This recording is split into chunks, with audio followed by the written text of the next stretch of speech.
My daughter was drawing herself in a box. In the teddy bear, I found a note with instructions on how to lie about me in court. And then I realized that my daughter was being used as a weapon. Mom, what is the meaning of that terrible word that starts with C and is never allowed to be said? The spoon slipped from my hand and hit the tile with a sharp clang. Ava was sitting at the table with her pink plastic cup, legs swinging under her chair, eyes wide and blank, like she didn't even understand the bomb she just dropped. I'm Rachel. I'm 32.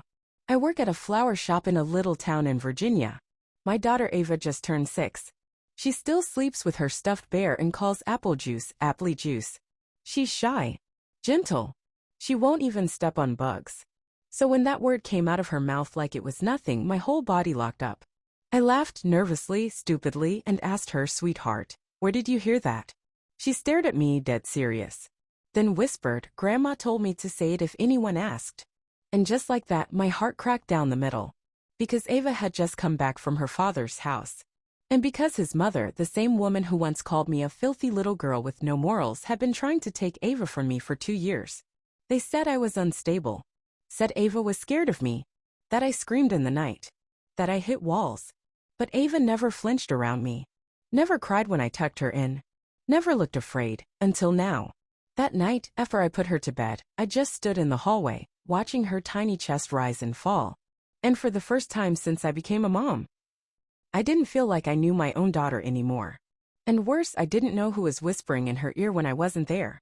That night I sat on the floor outside Ava's door, knees pulled up to my chest, listening to her breathe in the dark. I hadn't done that since she was a newborn, back when I was terrified of SIDS and would wake every hour just to make sure her tiny chest still moved. Back when everything felt fragile, but at least it was honest. Now it was different. The silence between us wasn't peaceful, it was broken. And it was my job to figure out how. The next morning I tried to brush her hair before school. Her curls had tangled in sleep, wild and knotted the way only a 6-year-old's could be. I gently worked the brush through the ends like always. But when I touched her shoulder, she flinched. She flinched like I had burned her. "Ava," I said softly. She didn't look at me. Just scooted away, still in her pajama top with the little smiling strawberries. "I'm sorry," I whispered, dropping the brush. My hands were shaking. "Did I hurt you?" She blinked at me like she didn't understand the question. Then with the smallest voice, "Daddy says you don't mean to be scary." I froze. My stomach turned to stone. And Ava? She just went back to brushing her own hair, clumsily and too hard, yanking her head with each stroke like she wanted it to hurt. I called into work that day and took her to the park, hoping she'd talk more. Hoping I'd misheard. Hoping this was some awful misunderstanding. But she was quiet. Wouldn't play with the other kids. Just stood on the wood chips, turning her little stuffed bear in her hands over and over, like she was winding him up. I asked her if she was okay. She said she was tired. I asked if Daddy's house was fun. She said it was quiet.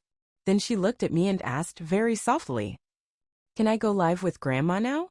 I think my heart actually stopped. I didn't cry, not then.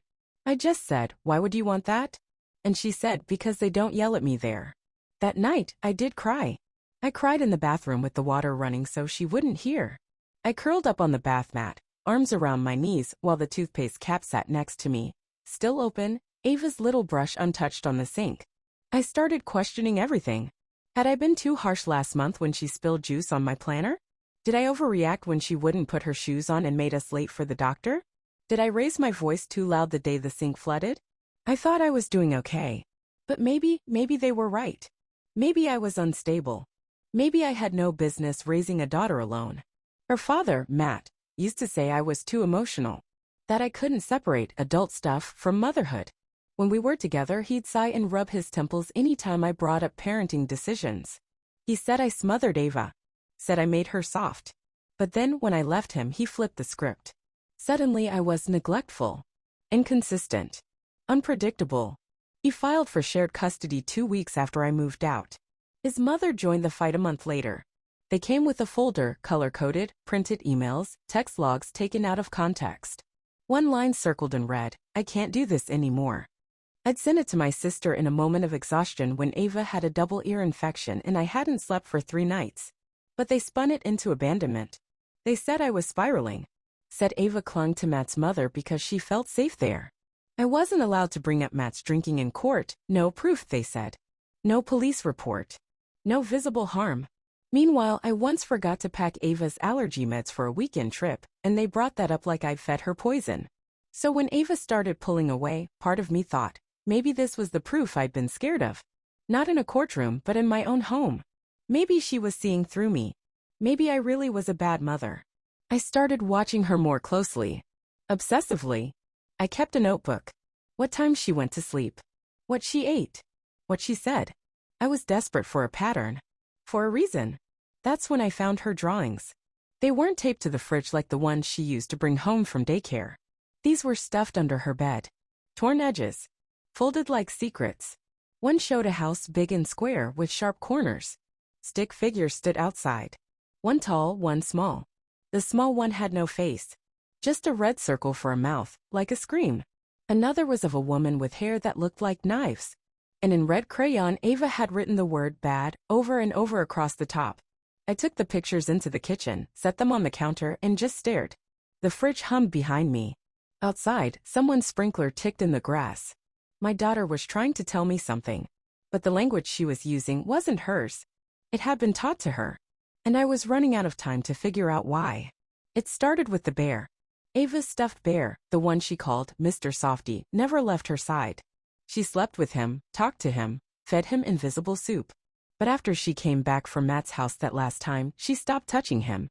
He just sat on her bookshelf, untouched, like he'd been put in timeout. I asked about it once. She shrugged. I don't like him anymore, she mumbled.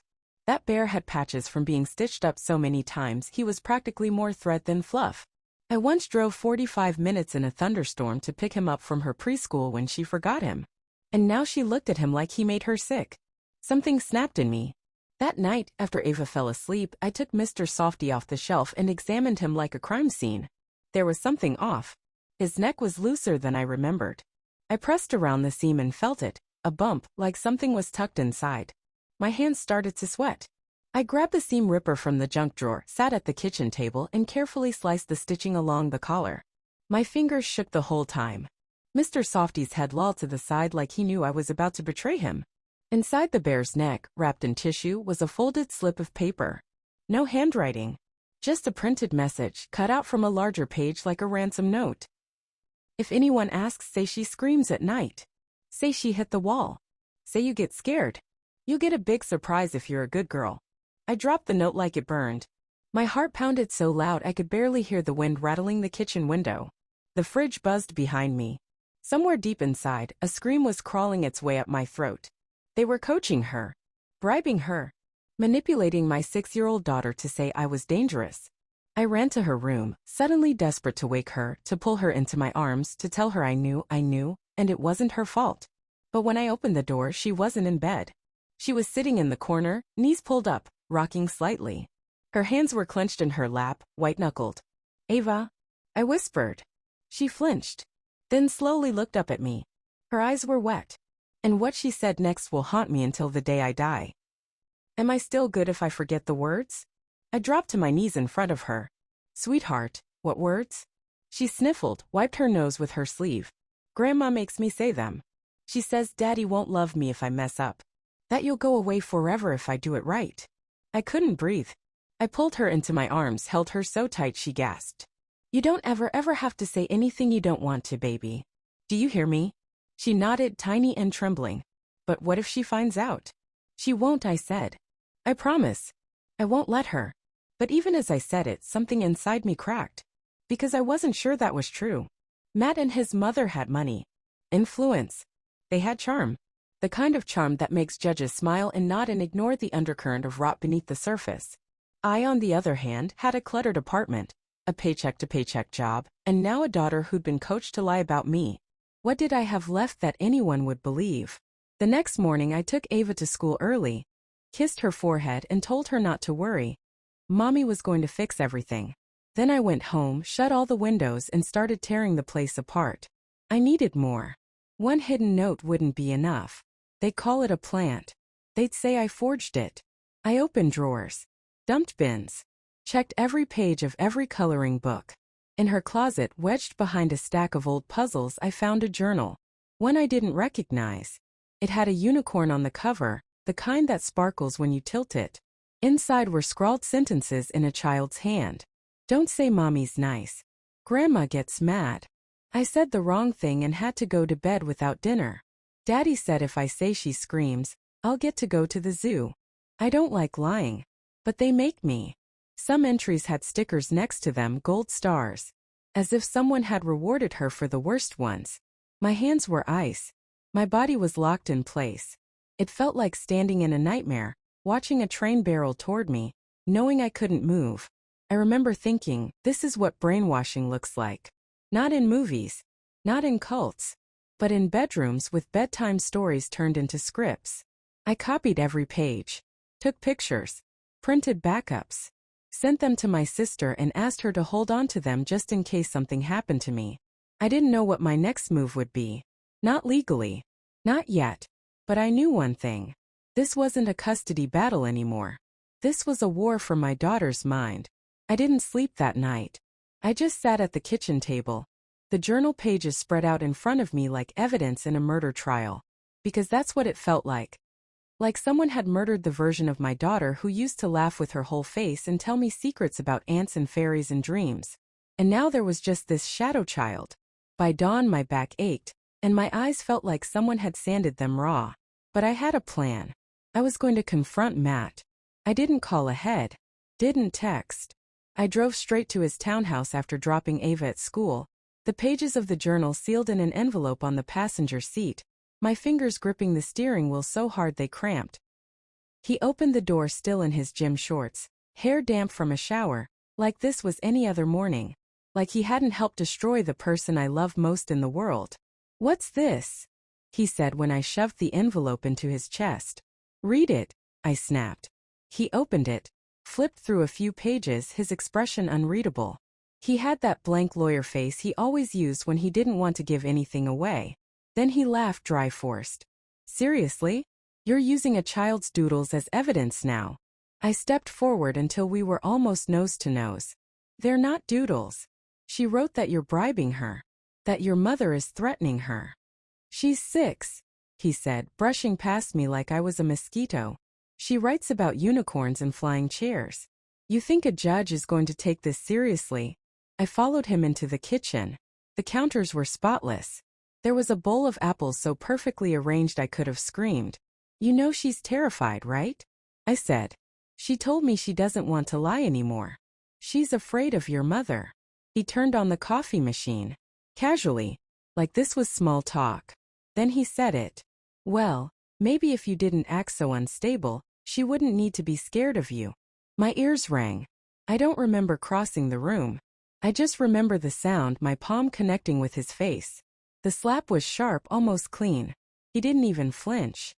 Just turned back toward the counter and said, "I'm calling my lawyer." And then, as if twisting the knife, "By the way, Ava told Grandma you left her alone at the park last week." "Interesting, huh?" I stared at him, stunned. "That never happened." "Doesn't matter," he said, pouring coffee. "She said it did. And you just admitted to hitting me.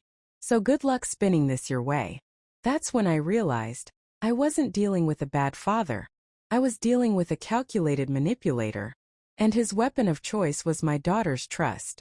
I stormed out of the house shaking, nearly vomiting on the front steps. My hands wouldn't stop trembling, even as I gripped the steering wheel to drive home. When I got back, I threw open the closet, found the box of old baby clothes I hadn't touched in years, and dug out every legal document I had. Custody agreements, text messages, emails. I created a spreadsheet. I started building a case, not just for court but for reality. Because I knew now that court wouldn't save Ava. It was too slow, too sterile. And Matt knew how to twist every moment to make me look like the villain. But reality?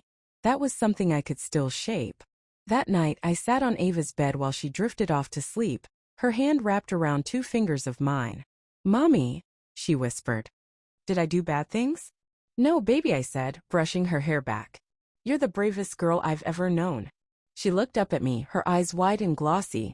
"I told the truth once at Daddy's. But Grandma got really quiet. She locked me in the room with no light for a long time. Then she said I had to forget. That good girls forget." My throat tightened until I couldn't breathe.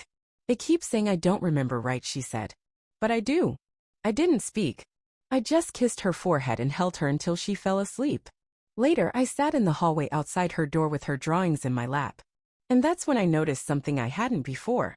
In one picture, the faceless girl was standing next to the sharp-haired woman again, but this time, behind the woman was a little box drawn in red crayon. Just a square, no door. Inside, a stick figure was curled up, eyes closed. Ava had drawn herself in a box. Alone. She hadn't just been manipulated. She'd been isolated. Punished. Trained. I stared at that red box for a long time. And then I made a decision. I wasn't going to play by their rules anymore. This wasn't a custody case. This wasn't a misunderstanding. This was psychological warfare, and my daughter was being held hostage by people who knew exactly how to smile in court while breaking a child's spirit behind closed doors. I would burn my life down before I let them take her. Nobody believed me. I thought once I showed Ava's drawings, her journal, even the note I found inside her stuffed bear, someone would listen. A teacher. A counselor. A lawyer. Anyone.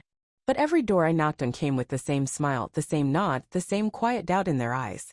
She's a creative child. Could be a misunderstanding. You know how kids can blur fantasy and reality. Blur fantasy? Is it fantasy when your daughter draws herself in a box? Is it imagination when she begs to sleep with the lights on because grandma's shadows are still in her closet? No one would say it, but I could see it in their faces. They thought I was spiraling. That I was seeing monsters where there were none. That maybe I was the problem after all. Even my sister hesitated. Ratch, she said, voice soft over the phone, I believe you. I do. But courts need facts, not feelings. And this stuff? It's hard to prove. Hard to prove. That's what they all said. Meanwhile, Ava barely spoke above a whisper anymore. She didn't want to go to recess. She chewed her sleeves until they were soaked through. One night, I found her sitting in her closet, whispering to herself. Over and over. Be quiet, be small, be nothing. I slid down the wall and cried until my ribs hurt. I stopped sleeping. Stopped eating. My coworkers started asking if I was sick. I said allergies. I said migraines. I said everything but the truth. I am watching my daughter disappear and no one gives a damn. The hardest part wasn't the silence from the world. It was Ava's silence. She'd sit across from me at the table, eating her mac and cheese, eyes on the window. And I'd wonder, is she still in there? The real Ava. The one who used to giggle at the sound of Velcro or hide in the laundry basket just to make me laugh. Was she buried under all the things they told her to be afraid of? I tried to reach her. I read her favorite books. I baked banana bread. I brought out old home videos and we watched them together. I wanted her to remember who she was before all of this. But she just curled into me and said, I wish I didn't have to go back. And I had no answer for that.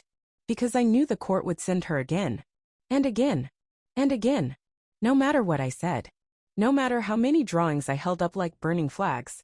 I felt like I was screaming into a void. The system wasn't built for shadows.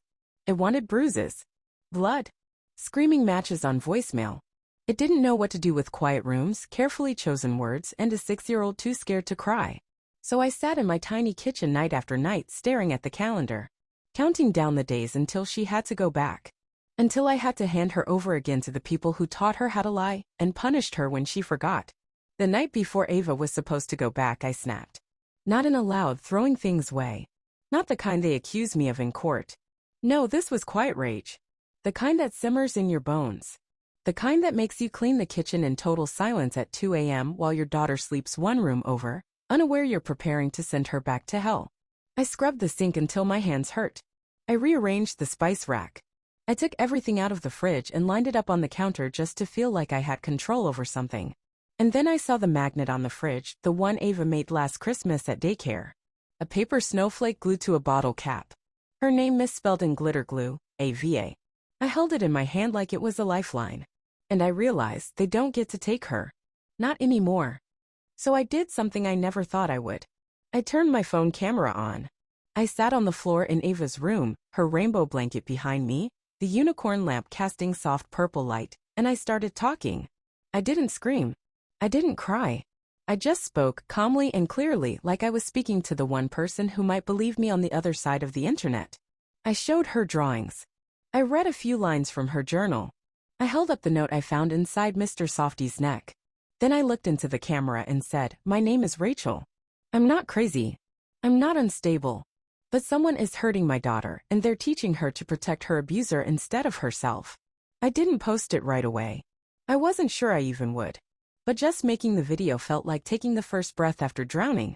The next morning, I packed Ava's bag, same as always. Her favorite socks. Her toothbrush. Mr. Softy, newly stitched and clean, even though she hadn't touched him in weeks. And I did what the court said. I walked her out to the front steps where Matt's car waited. But this time I knelt down to her eye level, held her hands and said, if you feel scared, if anything bad happens, you can always call me. No matter what Grandma says. Okay. She nodded once. Barely. And then she was gone. I went inside, shut the door, and finally, I posted the video. Not for pity. Not for attention. For proof. For a record of what no one else seemed willing to see. And then I waited. It started with one comment. Then 10. Then hundreds. I watched the view count on the video tick up like a heartbeat. First a few hundred. Then a few thousand. Then 10,000. People shared it. People heard me. Strangers, complete, beautiful strangers, flooded the comments with words like, I see you, I believe you, and this happened to me too. A woman messaged me who used to work with Matt's mother. She's terrifying, she wrote. I never understood how she got away with the things she said to people. Another wrote, please don't give up. I was that little girl once. Keep fighting for her. The video didn't solve everything overnight. The court date didn't vanish. The system didn't suddenly grow a heart. But it started something. A friend of a friend who worked in child advocacy reached out. She connected me to someone higher up. Someone who knew what grooming looked like even when it wore pearls and perfume and called itself Grandma. Within a week, a new counselor was assigned to Ava. Someone neutral. Someone trained.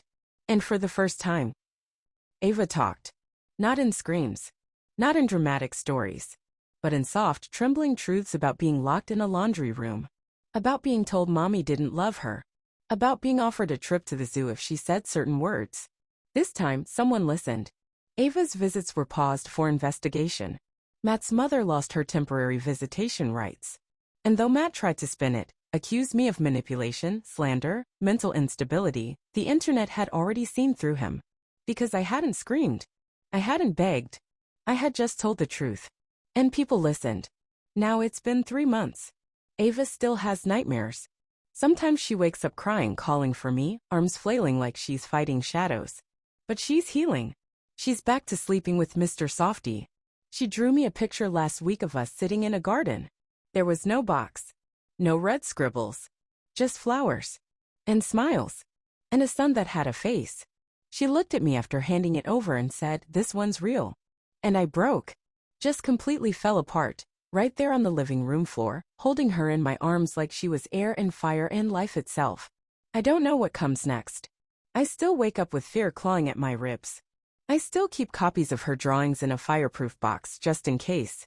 I still check every window lock twice before bed. But there's light now. Small flickering light. Ava and I planted a sunflower in the backyard last weekend. It's tiny. Barely more than a green shoot. But it's growing. And so are we.